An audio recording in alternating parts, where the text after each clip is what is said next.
This is the Bartholomew Town Podcast. Hey everybody, welcome into another edition of the Bartholomew Town Podcast. It's Bill Bartholomew here with you for another edition of Rhode Island's Podcast of Record. Today we welcome Rhode Island-based musician and author Nate Jones discussing his book, Permission to Create. And this is an interesting story of Nate Jones, who I met as a performer here in Rhode Island.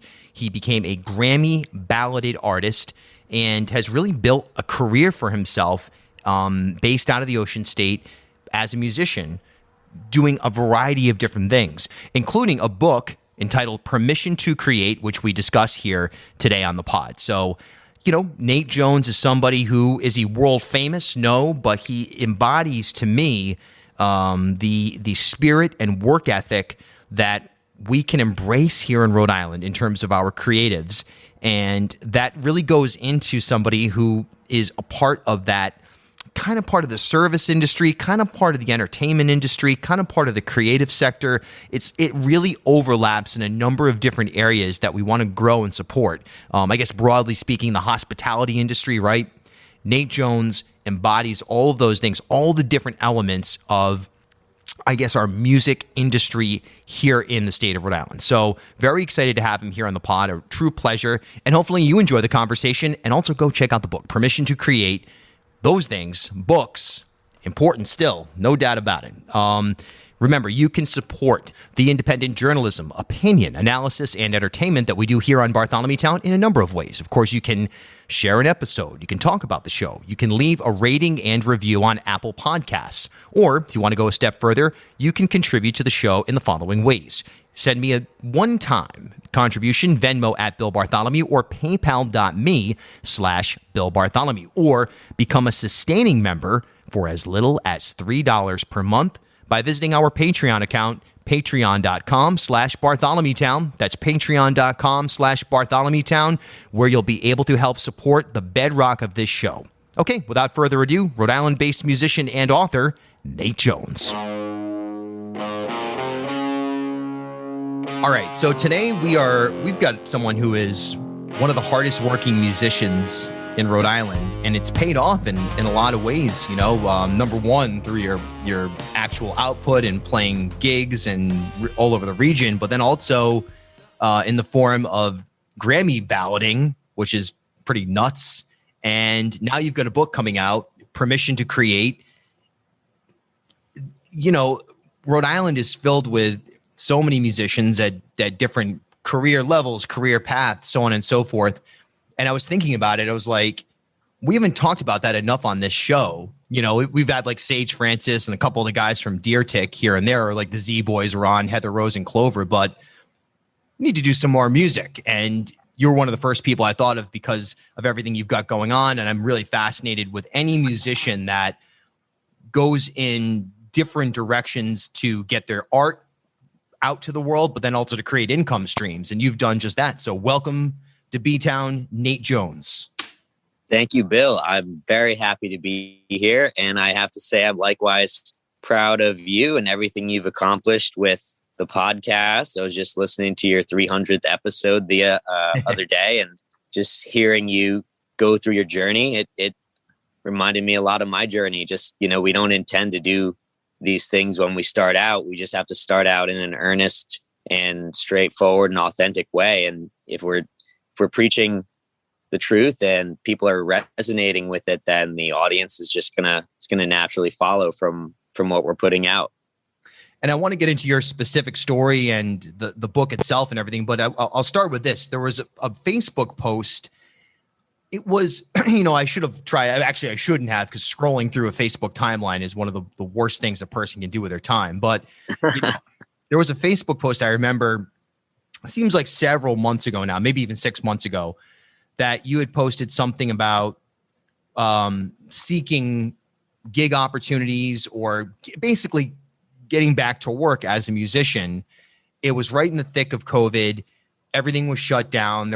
It was extremely challenging to be a musician. It always is, but particularly during COVID. And someone had commented on your post, "Hey man, you know, I know that playing music is fun, and you know it's important or whatever, and it may be your passion, but you should find a different job somewhere. You should find another job, so that this isn't a way to make a living.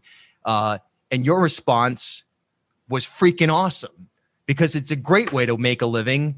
And it's one of the oldest businesses in the world. It's going to be here long after automation takes over most everything else.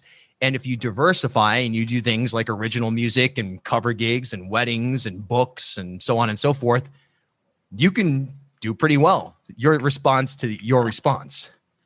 Yeah. I know exactly what post you're talking about now. And I know exactly who that comment was by. And funny enough, that person had actually, we used to play at an open mic together. And he, also does pretty well for himself with music, but I think, he has a full-time job as a social worker, and which I totally admire. For me, I just know that I'm at my best when I'm not trying to do my music as this side project to a completely different life I have going on. Yeah. And that may change one day, where if I'm involved in a different passion project besides, this book, because for me, the music is part of the book, then one day I can see myself doing it, less as I'm depending mainly on performing for my source of income. But throughout this whole process, I've just been reminding myself, exactly what you just said. People need music. It's not going away.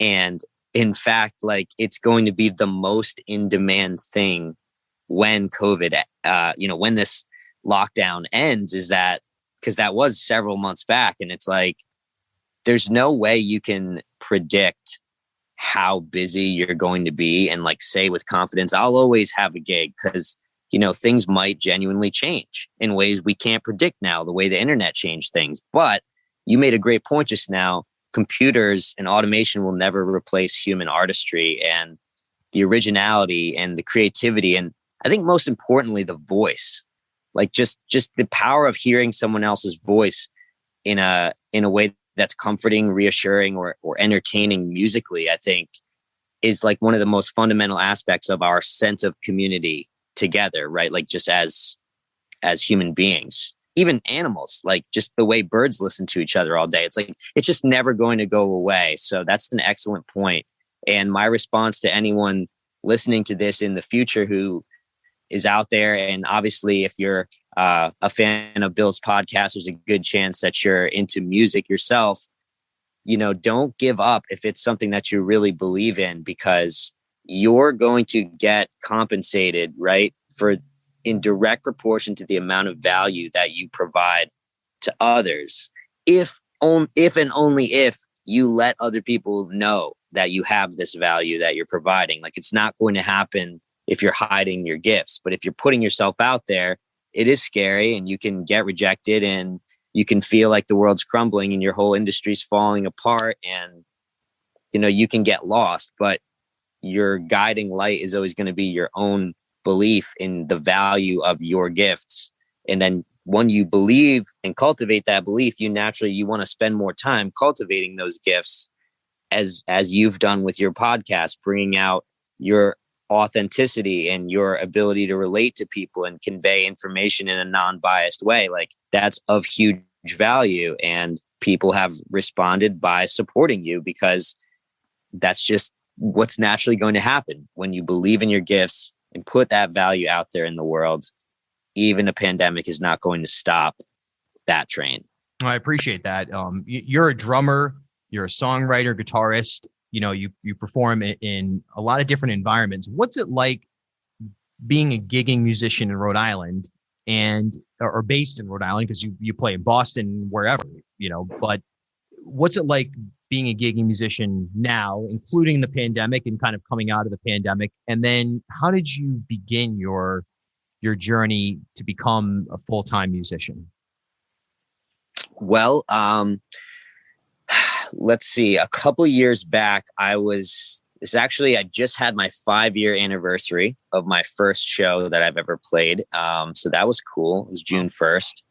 And right around that time, I was delivering beer and liquor, just working a a job for like $14 an hour, like working out of the back of a delivery truck, just because it was good money. And I was kind of like trying to figure out what I wanted to do. I had just graduated college and was applying for other jobs.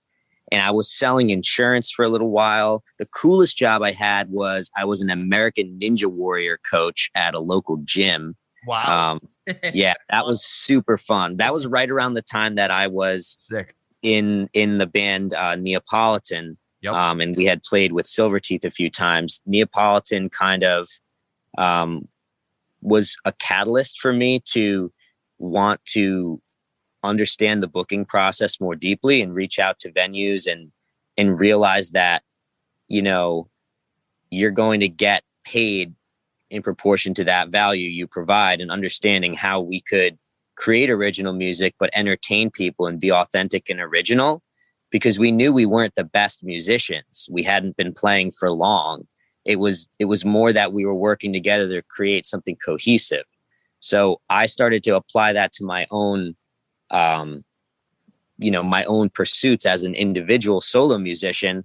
I figure that since it is work for me in that regard, I enjoy playing solo, because then there's nothing else, there's no one else or other variables I have to worry about in terms of getting to the shows. I have a system where I leave myself enough time to get places. I make sure I scope things out ahead of time. And I really try to cultivate relationships with the people who own these restaurants and bars and venues wherever I'm playing, because the more you actually build friendship with people, they want to book you not just because they did lots of sales while you were there, or because people stayed at their tables, which is like, now they want people to leave their tables, which is like kind of, it messes up the metrics of the business a lot. Yeah. Yeah, it really does. So I'm like, all right, the best thing I can do is not focus on anything else about who's buying drinks, how many individuals I brought, any of this. Just how many smiles did I create? How many people clapped? How many people were laughing and having a great time? That's kind of like how I measure my success. So the full-time thing just kind of took off when I started realizing I met this guy by the name of Dave Long, and he runs festive events out of Boston. And he kind of took me under his wing in a way to help me see the other side of the business of weddings and private events. And I was running karaoke sessions at a kids camp that he had this like long time gig because his kids went to camp there. So I just kind of learned from all angles and was like, okay, DJing, you can make a heck ton of money, but I don't really want to do that unless I'm just DJing like a portion of someone's event after playing music. I do that all the time, but I don't want to be strictly a DJ, because it's not about me playing recorded songs for other people. It's, even if I don't write the song, it's the live vibrations that heal people. Like, it's cool that we can do this conversation over Zoom and it's super convenient. And like, I'm already in a better mood, just like talking to you. But it's really when we're in person together. That's what was so hard about the pandemic. Those vibrations just move through us and you're like, wow. So even a cover song, someone's original rendition of it is like a cultivation from their own emotion, their own spiritual essence to like bring forth that perspective to you in the moment. And you hear a lot more things in someone's voice the more music you listen to.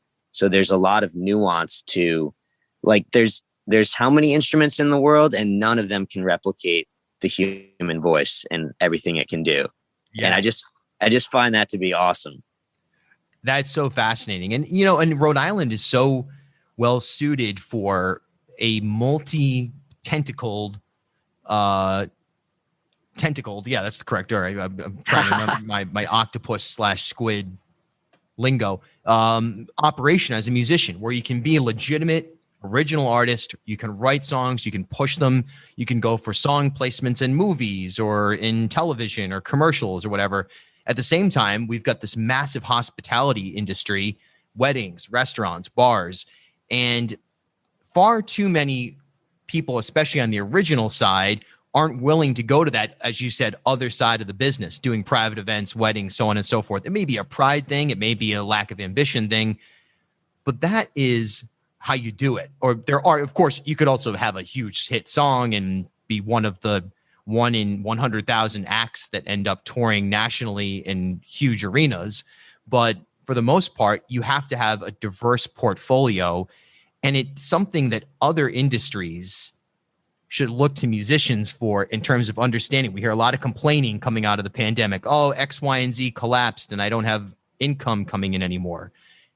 But diversification and hustling in different zones is something that you've done really well. And it's allowed you to live this life as an original artist based in Rhode Island. Yeah. I mean, I think that you brought up a couple excellent points there. The whole point, I think, of doing art, right, is to step aside from the egoic control perspective through which we live our lives. For those of us familiar with neuroscience, like the default mode network, where your brain is just constantly running these programs based on everything you remember about yourself and your life.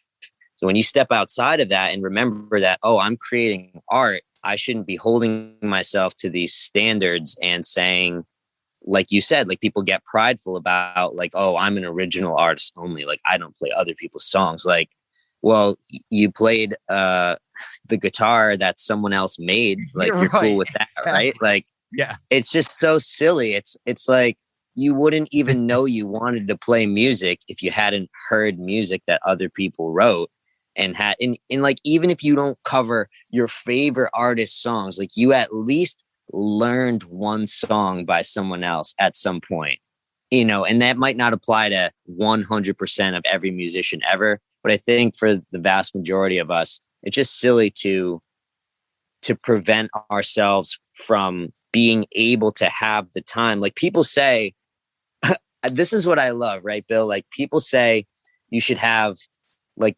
a job that can make you enough money so that you don't have to worry about money. And then you can fully focus creatively on whatever it is you want to do in your spare time. Yeah. And if that works for you, like fantastic. And you might be doing an essential job in society, like a construction worker or a teacher or something. And I applaud you because that's not the kind of life that I can see myself living. But when all I have to do to diversify and make that extra income is do the exact same thing, except play songs other people wrote instead of songs I wrote, that is such an easy diversification that it's a no-brainer. Like you don't even have to leave your industry to be making 5, 6, 7 times what you can make as an original artist, as a cover artist. And there are some places. I'm playing out in Connecticut a couple weeks from now, and they're taking care of me. And it's going to be an original music set both nights, Thursday and Friday. But it's going to be, I'll throw some covers in there for them since I know people like a song they can recognize. But my original music is something that I'm okay having that be like my sacred space. I don't have to be like on stages worldwide with people knowing my original songs to feel good about that music, because I've played it in settings with real people. Doesn't matter. You might be able to impact 10,000 people at a concert, but at like a house show, you can impact 10 people deeply, like in a very profound way, which is almost more impactful than reaching 10,000 people, like just on the surface or on some level, if that makes sense. It does. And you hear that. And at least I've heard that over the year. I mean, I have friends who've played, you know, the Governor's Ball or Bonnaroo or this, that, the other, but no one really knows who they are. So you're up there. That's the moment that people are going to get food or the bathroom, or they're taking, but they're kind of going, woo, but they're not engaged. Those same people come up to my loft and do a show with like 20, 30, 40 people in there. And they're like, this is it. This is the point, to connect with people. And yeah, it's nice to get the payday from playing Bonnaroo, but what's the difference there? I mean, you arguably are, it's similar to playing a wedding. You know, you do those types of events, you do your craft, you whoever you reach, that's great. You're entertaining people. But at the end of the day, yeah, for an original artist, it's all about those intimate connections. I want to get to the Grammys and to your book, but we're going to take a quick break right now. This is the Bartholomew Town Podcast, Rhode Island's podcast of record. I'm Bill Bartholomew. We've got Nate Jones. We'll be right back. BTOWN. Be sure to give me a follow on Twitter, Instagram, and Facebook at Bill Bartholomew, and join the Bartholomew Town Podcast Facebook group for a daily discussion on all things Rhode Island politics, media, arts and culture, and much more. Hey, a great way that you can help support the Bartholomew Town Podcast is to leave a rating and review on Apple Podcasts or wherever you're listening right now. All right, let's talk about your Grammy balloting situation. That's freaking awesome. How did that happen? Thanks, Bill. Yeah. Thanks, man. Yeah. So the long story short is that I got into contact with a guy by the name of Al Gomes. He runs a music promotions firm based out of Providence called Big Noise. He actually was an elementary school classmate of my mom's, and he had came out to see Neapolitan perform at the WRIU Rock Hunt, I think it was, or the Rick Radio Rock Hunt, rather, yes. a couple of years back. And, he came out to see us. So that's where I kind of like formally met him. And then we had some conversations on the phone, and he asked if I wanted to apply to be on his artist roster if I had any original music. So out of all the songs I had written, there weren't too many, but we selected my song Safe As We Can, which actually was an accidental song because I had the guitar tuned incorrectly for what I was trying to do. And then I really liked the riff and this song came out of it. And I was like, oh, and the lyrics are kind of about like me pushing past fear and understanding and recognizing moments in which I'm playing it too safe or limiting myself. And so the focus group that he showed, I submitted 3 tracks. They said like, we like this one the best. So I got to work recording it, spent about a month and a half. Was really cool is that every noise on that track was created by me or an instrument I was holding. We even did a really cool artificial like wah situation, like a wah pedal, where I held the speaker up to my mouth and like did the thing that you do in like middle school to like make your speaker like just go in and out. Yeah, and sure. we re-recorded that back into the song, and it has this really, I don't know, it gave it this quality that to me it makes it feel like it sound like Oasis or something, where I was like, I couldn't even believe this was my song. And I guess, we submitted it to the 2020 Grammy Awards in 2019. And yeah, out of like 33,000 songs, it like actually made the ballot. And he gave me a call and was telling me like, you're competing against Paul McCartney, Blink-182, like the Raconteurs. I was just like, what? Are you kidding me? This is unbelievable. I had to go outside and like take a lap around my house and just like, I felt like had just been in a fight. Like my adrenaline was high. And I was like, I kind of was like, that was my moment where is this gonna change my life? Like, is this the moment where everything changes? And, I didn't end up going to LA. Nothing insane happened. But what did happen was a switch flipped in my mind of like, okay, exactly.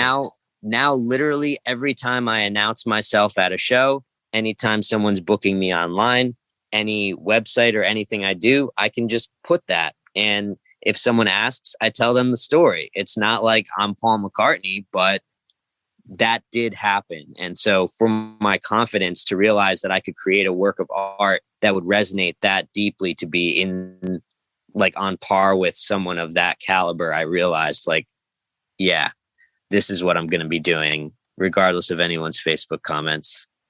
That's right. And no one can take no one can take that away from you, which is the beautiful thing. And, it's like a kid who is an athlete that, they're on a team, a college basketball team, and they have that moment where they're, they win some mid-major or small conference championship, and they're sitting there and they get, they're in the NCAA tournament. Yeah, they may go get crushed by Duke, whatever, who cares? There's such a small select group of people that get to play in the major leagues in music, even for a split second. It's so rare. So many people have the idea, and people don't realize the difficult process to go from a concept of even as basic as I want to make music to never mind a song. And to take that and realize it in a studio setting in a way that is digestible or good or accessible to anybody else, that process in and of itself is a feat of human magic. So for that to then resonate at that in the major league level, the top level of music, it just speaks about what you have to offer, your potential and your confidence level, and that, you're on the right path. That's the type of validation that so few people get. And the fact that you got it is just so, it speaks highly of the work that you're able to churn out from your subconscious. Thanks, man. That's a really cool way of phrasing it. Just understanding I had a woman tell me once, I was at a retreat at a Buddhist monastery, and she said to me, there's an ocean of wealth in your emotions. And shortly after that is when this whole thing happened. So it kind of like the metaphor resonated with me deeply, understanding how we can take what's inside, turn it inside out, show it to people, and have them really react positively and inspire transformations, whether it's for yourself, just to, like you said, say that I did that. No one can take that away from me, to go forward with like a little bit less fear, still fear. It's never going to go away, but just a little bit less, because you're like, all right, I did that. That's right. Yeah. And it is just a little bit less. That's so true as well. Like no matter what validation you get, there's still, it doesn't change your life that much. For me, it was doing podcasting. The most recent new thing I've gotten into. I remember when I got the call up I don't know if call up is the right word. But at that time, it certainly was, to WPRO to fill in for Dan York on statewide radio. And it was like, oh, I must not suck that much now you're to get called up to talk to 80,000 people on WPRO this afternoon. That validates it. I still slept the same. I still have the same anxieties, issues, et cetera, but it does give you a little bit of a boost to go, okay, I'm on the right track here. It's not a waste of time, generally speaking. I want to touch on the last couple of minutes, Permission to Create, and it's coming out soon. There's an Indiegogo campaign, and I think it's Indiegogo. There's some kind of campaign behind it, and just talk about the book, where the idea came from, and where people can get more info on it. Awesome. So this crazy story, it all starts with a crazy story, right? Yeah. And that's what this book is. Permission to Create is a book of stories, and they're real, true stories from my direct experiences in life. A lot of different themes. And what I've done is tied those themes of the stories into each chapter being a particular song. So you'll open the book and there's an introduction, and then you'll see the lyrics to the first song I ever wrote. And then I tell a story that kind of relates to the theme of that song. And I didn't have all these themes worked out, but my editor for my book, Regina, shout out, she really helped me to understand how there was a clear message of mindfulness and love and community and compassion. Obviously recognized that those themes in my life were coming out in my music, but I also was very intentional about making sure that the book is arranged in a way so that when you read from start to finish, you see the evolution of me and my journey as a songwriter, coming from just picking up the guitar, being able to play 4 chords and writing my first song, and which coincidentally is called Walk Out the Door. And it's kind of like chapter 1. And then it goes all the way through. Actually, there's 28 songs in the book. Just happens to be one for each year of my life. But the way that this all came about is I saw a Facebook post one day from my friend who was putting a book out, and I looked into it, and he connected me with the Creator Institute, and they're in partnership with Georgetown University. So I've been part of a cohort of, I'm not sure how many authors are publishing from the cohort, but I believe there are about 200 authors in our cohort. So people from all over the place. And we've all been in group classes each week. We've all had group speaker sessions where the CEO of Netflix spoke to us. We had like some really big, successful, inspiring individuals come and talk to our class about different fields of expertise. And then we've had workshops. So in partnership with this program, the publishing company is called New Degree Press. And the book is coming out this August. We just finished, I was supposed to have a 30-day Indiegogo campaign, but we extended it to 60 days because the demand was really high. And thank you to everybody who helped me crush the $5,000 goal. We ended up with about $6,500 in funding. So New Degree Press is a hybrid publisher where the authors retain all of the rights to their book. But in exchange, the author has to kind of gear up their community for the pre-sale, which is exactly what I did. And now everybody who has supported that process will be getting early access to read my introduction, which I'll be sharing this week online and to my private community and then to the general public a week later. They're going to help me pick my book cover design. A rainbow zebra is one of the potential book covers. I just want to say that. Excellent. Yeah. So stay tuned. There's more to it, but I think the really big game changer is that this book is going to have QR codes in it. So while you're reading through my book, you're going to be like, oh, it's chapter 10 and it's Nate's song called One Day. Let me just scan this with my phone and then the song will play on your phone from a list on my website. That's awesome. So it's kind of interactive. It's a way to put the music back in a way that where you used to have a vinyl that you would put on the record player and then you have all the cool stuff to check out while you're listening to it. Absolutely awesome. Yeah, you're doing some amazing stuff, and like I'm real proud of you. And like I said, we started playing together. I think we only did like maybe three or four shows, our bands back in the day. But I'm just watching you as a solo artist and a broad artist grow is so exciting. And you're someone that Rhode Island as a whole should be excited about. And I hope people check out your work. Just Google. That's how. I mean, you could go to pretty much any social media platform and just search and you have a website as well. What's the website? Because I had it pulled up and I just closed it a moment ago. It's natejones.world is my website. World, bingo. I knew there was something more to it. That's awesome too. So Nate Jones, ladies and gentlemen, thanks so much. And let's catch up soon. Yeah, absolutely, man. Rhode Island's podcast of record, BTOWN. At HealthSource RI for Employers, we provide access to health insurance to more than 1,100 local businesses and nonprofits, and 96% of them renew through us every year.